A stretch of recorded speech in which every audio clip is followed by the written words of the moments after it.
এখন যে রাজনীতি চলতেছে বাংলাদেশে, একটা হলো ইসলামপন্থীদের রাজনীতি, আর ইসলামের বিপরীত রাজনীতি। দুইটা ধারা সৃষ্টি হয়ে গেছে অলরেডি। কেউ ভারতের পক্ষে, কেউ ভারতের বিপক্ষে। কেউ ইসলাম হুকুমাত কায়েম করতে চায়, কেউ আমেরিকান সেই ডেমোক্রেসি গণতন্ত্রবাদ প্রতিষ্ঠিত করতে চায়। দুই ভাগে ভাগ হয়ে গেছে বাংলাদেশ। কি কথা ঠিক না? ইসলামপন্থীরা ইসলামের পক্ষে থাকবে, আর বামপন্থীরা বামদের পক্ষে থাকবে। ইসলামপন্থীর ইসলামের পক্ষে থাকবে, গণতন্ত্রবাদীরা গণতন্ত্রের পক্ষে থাকবে। ক্লিয়ার কার কথা? দুই ভাগে, দুই শিবিরে বিভক্ত হয়ে গেছে বাংলাদেশ। আগামী নির্বাচনে কি অবস্থা হবে? আগামী নির্বাচনে কারা ভোট পাবে? কথা ক্লিয়ার। যারা সুশাসন কায়েম করতে পারবে তারা ভোট পাবে, যারা সুশাসন কায়েম করতে পারবে না তারা ভোট ক্লিয়ার কাট কথা। বিএনপি ভাবতেছে বিগত ইতিহাস থেকে যে বিগত দিনে বিএনপি এত ভোট পেয়েছে, আগামীতেও এত ভোট পাবেন। তা বিগত দিনে আওয়ামী লীগের নেতৃত্বে দেশ গঠন হয়েছে, এদের স্বাধীন হয়েছে, তারা ভারতে পালাইছে কেন? এটা তো ইতিহাস। বিগত দিনে আওয়ামী লীগ ক্ষমতায় ছিল, আজকে ক্ষমতায় নাই কেন? বিগত দিনে বিএনপি ভোট পেয়েছে, আগামী তো ভোট পাবেন সেই চিন্তায় আছেন নাকি? কেন মানুষ ভোট দিবে? ওই যে ভোলাতে স্বামীকে আবদ্ধ করে তার স্ত্রীকে ধর্ষণ করার জন্য কেন ভোট দিবে বিএনপিকে? আমাকে বলুন। ওই যে ইসের মধ্যে আপনার ওই লালমনিরহাট থানায়, পাটগ্রাম থানা, হাতিবান্ধ পাটগ্রাম থানা, এই পাটগ্রাম থানা সমস্ত পুলিশদেরকে মারার জন্য, থানা লুট করার জন্য, থানা ভাঙচুর করার জন্য আপনাদের ভোট দেবে? আপনি বলুন। বিএনপির কথা বললে আপনি বিএনপির বিরুদ্ধে কথা বলেন। আমি তো বিএনপির বিরুদ্ধে কথা বলি নেই। যারা সাংবাদিক আছে, মিডিয়া আছে, তারা কথা বলে, আমরা সেটা শুনায় দিই। আমি তো আর তজিমুদ্দিনে ছিলাম না, মিডিয়া বলছে তজিমুদ্দিন এই ঘটনা ঘটছে। আজকে দেখেন বিএনপি ওই যে কোথায় যান, লাহুজান, আজকে বিএনপি রাহুজানে দুই গ্রুপে মারামারি করে আজকে একজন মারা গেছে। প্রতিদিন হত্যা হচ্ছে, প্রতিদিন। এই পর্যন্ত 150 উপরে খুন হয়ে গেছে। বিএনপি নিজেরা নিজে মারামারি করতে করতে বহুত লোক পঙ্গু হয়ে গেছে। এখনো ক্ষমতায় যায় নাই, এখনো ক্ষমতায় যায় নাই। তাতে যদি এই অবস্থা হয়, তাই ক্ষমতায় গেলে অবস্থাটা কি হবে আমাকে বলুন তো? ক্ষমতায় গেল অবস্থাটা কি হবে এটা বুঝতে হবে আপনাকে। এদেশের মানুষ এখন সেই মানুষ আর নাই। মানুষ সচেতন হয়েছে, মানুষের চক্ষু খুলছে, মেধা খুলছে, মানুষ দেখতেছে। আজকে বিএনপির চাঁদাবাজির অবস্থাটা কি? এমন কোনো জায়গা নাই যেখানে চাঁদা তুলে না বিএনপি, এমন কোনো জায়গা নেই। আমরা প্রতিদিন খবরের কাগজে বা টেলিভিশনে এগুলো দেখছি। এগুলো সামান্য, যেরকম বরফের উপরের অংশ যা দেখা যায়, নিচের অংশটা কিন্তু তার চেয়ে অনেক বেশি থাকে। আমি কথাটা বোঝাতে পারিনি। সাগরের মধ্যে বরফ জমে, আমাদের দেশে তো বরফ জমে না, আপনি বুঝবেন না। সাগরের মধ্যে বরফ জমে, দেখা যায় ছোট্ট একটা খণ্ড। উপরের খণ্ডটা যতটুকু দেখা যায়, নিচের খণ্ডটা তার চেয়ে অনেক অনেক বেশি বড় হয়। আমাদের কাছে বর্তমান বিএনপির দুর্নীতি, চাঁদাবাজি যত প্রকাশিত হয়, তার 1000 গুণ বেশি তারা চাঁদাবাজি করতেছে। আজকে আমাদেরকে তারা বলে আওয়ামী লীগের দালাল। আমরা নাকি আওয়ামী লীগের সহযোগিতা করেছি। রাজনীতি করবেন, জেনে শুনে রাজনীতি করেন, বক্তব্য দিবেন, অথেন্টিক বক্তব্য দেন। ইসলামী আন্দোলন বাংলাদেশ আজ পর্যন্ত প্রশ্নবিদ্ধ কোন জাতীয় নির্বাচনে অংশগ্রহণ করেনি। 14 নির্বাচনে ইসলামী আন্দোলন অংশগ্রহণ করেনি। 18 নির্বাচনে সবাই অংশগ্রহণ করেছে। বিধায় ইসলামী আন্দোলন বাংলাদেশ তখনও গণভবনে যায় নাই। তখন কিন্তু আওয়ামী লীগের সবাই, বিএনপি সবাই গেছে। ফখরুল ইসলাম আলমগীর পর্যন্ত সে কিন্তু গণভবনে গিয়েছিল শেখ হাসিনার কাছে। কিন্তু ইসলামী আন্দোলন বাংলাদেশ কিন্তু 18 নির্বাচনে অংশগ্রহণ করছে, কিন্তু শেখ হাসিনার সাথে বৈঠক করেনি, আওয়ামী লীগের বৈঠক করেনি। 2024 নির্বাচনে ইসলামী আন্দোলন বাংলাদেশ পার্টিসিপেট করে নেই। তারা নির্বাচন অংশগ্রহণ করেনি, যায় নাই। বরং 18 নির্বাচন যেটা সবাই বয়কট করেছে, ফলাফল প্রত্যাখ্যান করছে, বিএনপি কি করছে? সেই অবৈধ সংসদে 2018 থেকে 2022-এর 10ই জানুয়ারি পর্যন্ত, 18 থেকে ডিসেম্বর পর্যন্ত, 10ই ডিসেম্বর পর্যন্ত সেই সংসদকে তারা বৈধতা ঘোষণা দিয়েছে। তারা ছিল সেই সংসদে। এখন আপনারাই বলেন, অবৈধ সংসদে যে বিএনপি 4-5 জন সদস্য গিয়ে পুরা নির্বাচনটাকে বৈধতা ঘোষণা করছে, তারা আওয়ামী লীগের দালাল না আমরা আওয়ামী লীগের দালাল? আচ্ছা বলেন তো, বিএনপি আওয়ামী লীগকে নিষিদ্ধ করার ব্যাপারে সবচেয়ে বেশি বাগ্দার দিয়েছে যে আওয়ামী লীগ নিষিদ্ধ করা যাবে না। এই বক্তব্য সবচেয়ে বেশি আওয়ামী লীগের, এই সে বিএনপি নির্বাচনে আনার জন্য, আওয়ামী লীগকে নির্বাচনে আনার জন্য যেন আওয়ামী লীগ ইনক্লুসিভ নির্বাচন হয়, ইনক্লুসিভ নির্বাচন হওয়ার ব্যাপারে সবচেয়ে বেশি বক্তব্য কি দিছে? এই বিএনপি। আওয়ামী লীগকে নির্বাচনে আনার জন্য সবচেয়ে বেশি বক্তব্য হলো কার? বিএনপি। আওয়ামী লীগের সমস্ত সম্পত্তি দখল করছে কে? এস আলম গ্রুপের সমস্ত সম্পত্তি কার কাছে? এস আলমের সমস্ত গাড়ি কার কাছে? খুঁজে দেখুন, আমার খোঁজার দরকার নেই। হাজার হাজার লক্ষ লক্ষ কোটি কোটি টাকা দিয়ে আওয়ামী লীগকে বাংলাদেশের ভারতে পাচার কারা করছে, একটু খুঁজে দেখেন তো আপনারা, ভালো মতো খোঁজেন তো, তাহলে বুঝতে পারবেন কারা এই কাজগুলি করছে। এখন প্রশ্ন করতে পারেন, হুজুর আওয়ামী লীগকে বিএনপি নির্বাচনে আনতে চায় কেন? এটা মারাত্মক প্রশ্ন। যেখানে প্রতিপক্ষ বিএনপির আওয়ামী লীগ, সেখানে আওয়ামী লীগ না থাকলে তো বিএনপি পাশ করবে, তাহলে আওয়ামী লীগকে তারা নির্বাচনে আনতে চায় কেন? একদিনও চিন্তা করছেন কেন আনতে চায়? একদিনও চিন্তা করেননি। বলেন তো, আওয়ামী লীগ বিএনপি যখন নির্বাচনে অংশগ্রহণ করেছে, বিএনপি ভোট গ্রহণ করার জন্য তাদের বক্তব্যটা কি ছিল মনে আছে?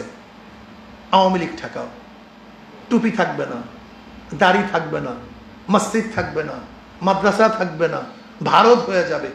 বলতো এছাড়া বিএনপি ভোট নেওয়ার আর কোনো বক্তব্য শুনছেন আজ পর্যন্ত? হ্যাঁ, 100 বক্তব্য দিতে পারে আওয়ামী লীগ, কেন ভোট তাদেরকে দিবেন 100? কিন্তু আমাকে একটা বক্তব্য শুনান যে এই বক্তব্যের কারণে বিএনপি ভোট নিবে। একটা বক্তব্য আমাকে শুনান তো, একটা নেগেটিভ আমাকে দেন, একটা যুক্তি আমাকে প্লেস করুন যে এই যুক্তির কারণে মানুষ বিএনপিকে ভোট দিবে। একটা যুক্তি দেন। 91 থেকে 96 পর্যন্ত বিএনপি ক্ষমতায় ছিল না? 2001 থেকে 2005 পর্যন্ত বিএনপি ক্ষমতায় ছিল না? আচ্ছা আমাকে বলুন, যে বিএনপি 91 থেকে 96 তো ক্ষমতায় ছিল, সেই বিএনপি 96 আসতে পারে নাই কেন? যেই বিএনপি 2001 থেকে 2005 পর্যন্ত ক্ষমতায় ছিল, 2006 পর্যন্ত, তারা 2008-এ ক্ষমতা আসতে পারে নাই কেন? বিপুল ভোটে হারছে কেন? এর কারণটা কি? যদি বলেন বিএনপিকে এই এই কারণে ভোট দিবে, একটা কারণ আপনি যৌক্তিক একটা কারণ উপস্থাপন করতে পারবেন না। যদি বলেন উন্নয়নের চেয়ে 1000 গুণ বেশি উন্নয়ন করছে আওয়ামী লীগ, 1000 গুণ বেশি, এরপর আওয়ামী লীগকে কেন মানুষ প্রত্যাখ্যান করছে? জুলুম, অত্যাচার, অবিচার, চাঁদাবাজি, গুন্ডামি, মাস্তানি, মানুষের অধিকার হরণ করা। আজও বিএনপি সেই কাজটাই করতেছে, জুলুম করতেছে, অত্যাচার করতেছে, অবিচার করতেছে, মিথ্যা বক্তব্য ছড়াইতেছে, কটূক্তিমূলক কথা বলতেছে। যদি আওয়ামী লীগ এত উন্নয়নের পরেও জুলুম নির্যাতন করার কারণে আওয়ামী লীগকে দেশে মানুষ প্রত্যাখ্যান করতে পারে, তা আপনি তো ক্ষমতায় আসেন না, আপনার ভোটকে প্রত্যাখ্যান মানুষ করতে পারে না? হ্যাঁ, এর জন্যই তো বিএনপি চায় আওয়ামী লীগ ক্ষমতায় আসুক, যেন এই বক্তব্য দেবে আওয়ামী লীগ ঠেকাও, আওয়ামী লীগ ঠেকাও। যদি আওয়ামী লীগ নির্বাচন অংশগ্রহণ না করে, তাহলে সবার জবানের মধ্যে একটাই স্লোগান উঠবে, বিএনপি ঠেকাও, বিএনপি ঠেকাও, বিএনপি ঠেকাও। আপনি ভেবেছেন সে আগের পুরানো কেসা কাহিনীর দ্বারা ভোট গ্রহণ করবেন? আমাকে বলুন, বর্তমান নেট খুললে, মিডিয়ার মধ্যে দেখলে, যেরকম 2001 থেকে 2005 পর্যন্ত শুধু আমরা দেখেছি খাম্বা কেস। কি কেস? খাম্বা মনে আছে তো? কারেন্টের খাম্বা কেস, ট্রান্সফার কেস, হাওয়া ভবন, কত ভবন আমরা দেখেছি। এখন আমরা কি শুনতেছি? বিএনপির কি গুণ? 9 মাসে 150 খুন, সাদা নেয় পল্টনে, চলে যায় লন্ডনে। শুনি, এটা আমার বক্তব্য না, বক্তব্য আমার না, এটা পাবলিক বলতেছে ভাই, বক্তব্য আমার না। আচ্ছা ভাই বলেন তো, আপনার নেতা এত ভালো, তাই মিলিটারির ওই সময় মাজা ভেঙে দিয়েছিল কেন আপনার নেতা? আপনি বলুন, আমার বক্তব্য না কিন্তু। আমার মন খারাপ করিয়েন না, রাগ করিয়েন না। যদি এতই ভালো ফেরেস্তা হয়, তা আর্মিরা মাজা ভাঙছিল কেন? আপনারাই তো বলছেন। বিএনপির হাজারো লিডারদের মুখে বক্তব্য শুনেছি, আমার লিডারের মাজা ভেঙে দিয়েছে, তারপরে লিডার এখনো আছে, তার মাজা ভাঙছিল কেন? এই প্রশ্নের জবাব দিবেন। আগামীতে দেশ ইসলামের দেশ, আগামীতে দেশ ইসলাম ক্ষমতায় যাবে ইনশাআল্লাহ। কোন চোর, বাটপার, গুন্ডা, চাঁদাবাজ, মাস্তান এবং খুনিদেরকে এদেশের মানুষ আর ক্ষমতা নিবে না, দেখতে চায় না।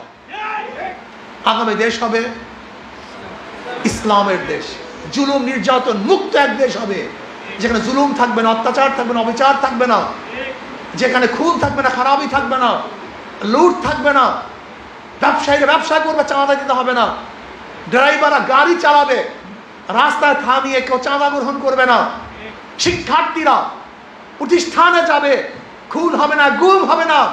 আজকে আমার মা বোনের রাস্তায় নামবে, ইজ্জত হানি হবে না। আজকে বাংলাদেশের কোনো মানুষ ক্ষুধার্ত অবস্থায় থাকবে না, বাংলাদেশের একজন বস্ত্রহীন মানুষ আর বস্ত্রবিহীন থাকবে না, বাংলাদেশের একটা গরিব আর চিকিৎসাহীন মারা যাবে না, বাংলাদেশের এই জনগণ আর ওই গোলামী চুক্তিতে আবদ্ধ হবে না, বাংলাদেশের এক ইঞ্চি মাটিকেও কোনো দেশ আর দখল করার চিন্তাও করবে না ইনশাআল্লাহ। এই বাংলাদেশ একদিন ইনশাআল্লাহ পরাশক্তি হবে। এই বাংলাদেশ আজকে হোক কালকে হোক পরাশক্তি হবে।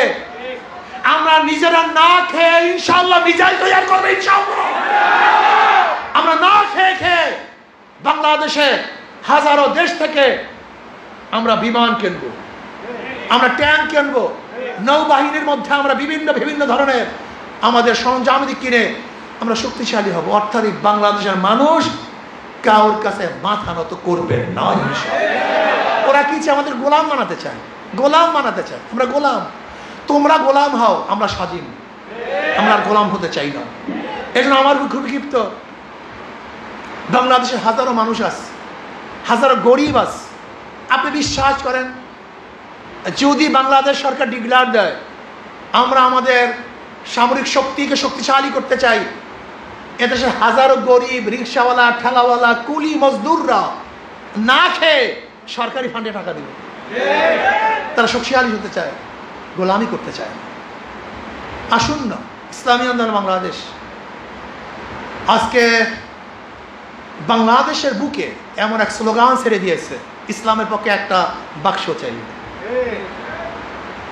একটা বাক্স চাই। আর আগামী যদি ইসলামের পক্ষে একটা বাক্স দিতে পারি, তাহলে আপনারা নিশ্চিত থাকেন ইনশাআল্লাহ আগামী ইসলাম ক্ষমতায় যাবে, কেউ ফিরাতে পারবে না। সকল মার্কা দেখা শেষ, হাত পাখার বাংলাদেশ। সব নীতি আদর্শ দেখেছি, এবার ইসলামী আদর্শ নীতি দেখতে চাই। আমার শেষ কথা, আব্বাজান রহমতুল্লাহ একটা কথা বলতেন, মাদার গাছ লাগিয়ে আমের আশা করা যায় না, তেঁতুল গাছে মিষ্টি ফল হয় না, 2 নাম্বার জমিতে 1 নাম্বার ফসল হয় না, 2 নাম্বার ওস্তাদের কাছে 1 নাম্বার ছাত্র করতে পারে না, 2 নাম্বার নেতার কাছে দেশ কোনোদিন 1 নাম্বার হতে পারে না। চোর, ডাকাত, দুর্নীতিবাজ, গুন্ডা, বদমাশদের মাধ্যমে এদেশ কোনোদিন গুন্ডা মুক্ত হতে পারে না, দুর্নীতি মুক্ত হতে পারে। আমি সমস্ত ভোটারদেরকে একটা অনুরোধ করি, যেই দলের মধ্যে চাঁদাবাজ আছে, ধর্ষক আছে, খুনি আছে, দুর্নীতিবাজ আছে, ওদেরকে ভোট দেবেন না। যদি আমার দলের মধ্যে দুর্নীতিবাজ থাকে, আমার দলের মধ্যে চাঁদাবাজ থাকে, আমার দলের মধ্যে ধর্ষক থাকে, প্রত্যাখ্যান করুন, ওদেরকে ভোট দেবেন না। যদি চাঁদাবাজদেরকে, দুর্নীতিবাজদেরকে আমরা প্রত্যাখ্যান করি, ভোটাররা প্রত্যাখ্যান করেন, তা দুর্নীতিবাজরা আর কোনোদিন ক্ষমতা আসতে পারবে না।